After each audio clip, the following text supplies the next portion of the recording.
Learning medicine is hard work. Osmosis makes it easy. It takes your lectures and notes to create a personalized study plan with exclusive videos, practice questions, and flashcards, and so much more. Try it free today. Chronic kidney disease is a broad term that includes subtle decreases in kidney function that develop over a minimum of 3 months. In contrast, acute kidney injury refers to any decrease in kidney function that happens in less than 3 months. Now, the kidney's job is to regulate what's in the blood, so they might remove waste or make sure electrolyte levels are steady or regulate the overall amount of water. And they even make hormones. The bottom line is that the kidneys do a ton of stuff. Blood gets into the kidney through the renal artery, and once inside, it goes to tiny clumps of arterioles called glomeruli, where it's initially filtered. And the filtrate, which is the stuff that gets filtered out, moves into the renal tubule. The rate at which this filtration process takes place is known as the glomerular filtration rate, or GFR. In a normal, healthy person, this is somewhere around 100 to 120 milliliters of fluid filtered per minute per 1.73 meters squared of body surface area. This value is slightly less in women than men, and it decreases slowly in all of us as we grow older. One of the most common causes of chronic kidney disease is hypertension. In hypertension, the walls of arteries supplying the kidney start to thicken in order to withstand the pressure, and that results in a narrow lumen. A narrow lumen means less blood and oxygen gets delivered to the kidney, which leads to ischemic injury to the nephron's glomerulus. Immune cells like macrophages and fat-laden macrophages called foam cells slip into the damaged glomerulus and start secreting growth factors like transforming growth factor beta 1, or TGF beta 1. These growth factors cause the mesangial cells to regress back to their more immature stem cell state known as mesangioblasts. And then those mesangioblasts secrete extracellular structural matrix. This excessive extracellular matrix leads to glomerulosclerosis, which is hardening and scarring, which diminishes the nephron's ability to filter the blood. And over time, this leads to chronic kidney disease. The most common cause of chronic kidney disease is diabetes. In this situation, excess glucose in the blood starts sticking to proteins, a process called non-enzymatic glycation because no enzymes are involved. This process of glycation particularly affects the efferent arteriole and causes it to get stiff and more narrow, a process called hyaline arteriosclerosis. This creates an obstruction that makes it difficult for blood to leave the glomerulus and increases pressure within the glomerulus, which leads to hyperfiltration, essentially pushing more fluid through. In response to this high-pressure state, the supportive mesangial cells secrete more and more structural matrix, which expands the size of the glomerulus. Over many years, this process of glomerulosclerosis once again diminishes the nephron's ability to filter the blood and can lead to chronic kidney disease. Although diabetes and hypertension are responsible for the vast majority of chronic kidney disease cases, there are other causes as well, including systemic diseases like lupus and rheumatoid arthritis, which can also cause glomerulosclerosis.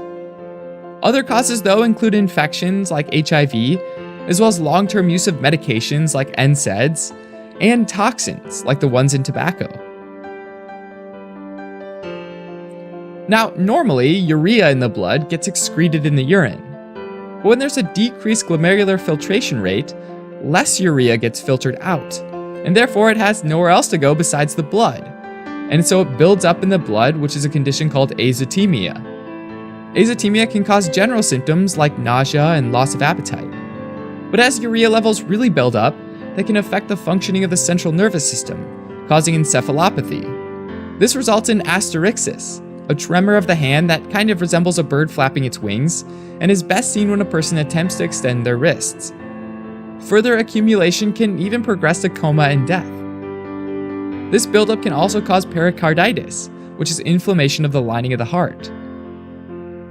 In addition, there can also be increased tendency for bleeding, since excess urea in the blood makes platelets less likely to stick to each other, and so there's less clot formation. Finally, in some cases, someone can develop uremic frost. where urea crystals can deposit in the skin and they look like powdery snowflakes. In addition to getting rid of waste, the kidneys played an important role in electrolyte balance. Potassium levels are particularly important, and normally the kidney helps with potassium excretion.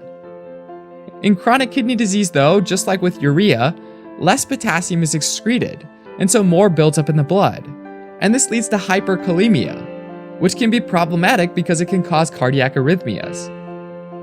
Another key role of the kidneys relates to balancing calcium levels.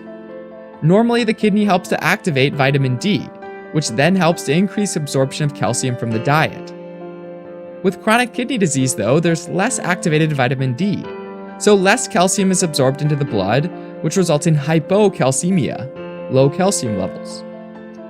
As calcium levels in the blood fall, parathyroid hormone is released, which causes the bones to lose calcium. Over time, this resorption of calcium from the bones leaves them weak and brittle, a condition known as renal osteodystrophy. The kidneys also release key hormones. For example, normally when the kidneys start sensing a lower than normal amount of fluid getting filtered, they respond by releasing the hormone renin to increase the blood pressure. In chronic kidney disease, the falling glomerular filtration rate leads to more and more renin secretion, which leads to hypertension. Now, remember that hypertension is a cause of chronic kidney disease itself, so this creates quite the vicious cycle. Finally, the kidney also secretes the hormone erythropoietin, which stimulates the production of red blood cells from the bone marrow. In chronic kidney disease, erythropoietin levels fall, and this leads to lowered production of red blood cells, and ultimately anemia. The diagnosis of chronic kidney disease comes down to looking at changes in the glomerular filtration rate over time. Chronic kidney disease might be suspected with a GFR of less than 90 milliliters per minute per 1.73 meters squared. Irreversible kidney damage might happen with a GFR below 60 milliliters per minute per 1.73 meters squared. To confirm the diagnosis, a kidney biopsy can be done to look for changes like glomerulosclerosis. Treatment for chronic kidney disease often involves managing the underlying cause. In severe situations, dialysis or a kidney transplant might be needed. Alright, as a quick recap. Chronic kidney disease is when the glomerular filtration rate falls below 90 milliliters per minute per 1.73 meters squared, over at least 3 months.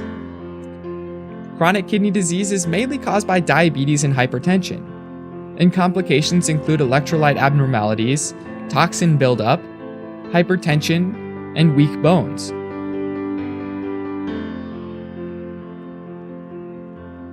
Thanks for watching.